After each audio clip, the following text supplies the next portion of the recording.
మంచి మాట. నా పేరు శాంతిదేవి. మంచి మాటలను మీతో పంచుకోవాలనే ఉద్దేశంతో నేను మీ ముందుకొస్తున్నాను. కనకపు సింహాసనమున సునకంబును కూర్చుండబెట్టిన. కనకపు సింహాసనమున సునకంబును కూర్చుండబెట్టిన. చెడ్డవారిని అధికారంలో కూర్చోబెట్టినంత మాత్రాన వారి బుద్ధులు మారవు.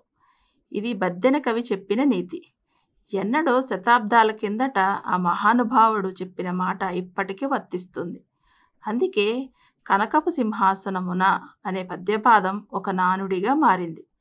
కుక్కను తీసుకొచ్చి ఒక శుభముహూర్తాన అన్ని హంగులతో దానికి పట్టాభిషేకం చేసినంత మాత్రాన దాలిగుంటల్లో పొర్లాడే దాని పాత బుద్ధి పోదు. అదేవిధంగా చెడ్డవాడిని ఎంత అందలమెక్కించినా అతని బుద్ధి మాత్రం మంచిగా మారదని దీని భావం. మరో మంచి మాటతో త్వరలో మీ ముందుకు వస్తాను. మళ్ళీ కలుద్దాం. మీ శాంతిదేవి.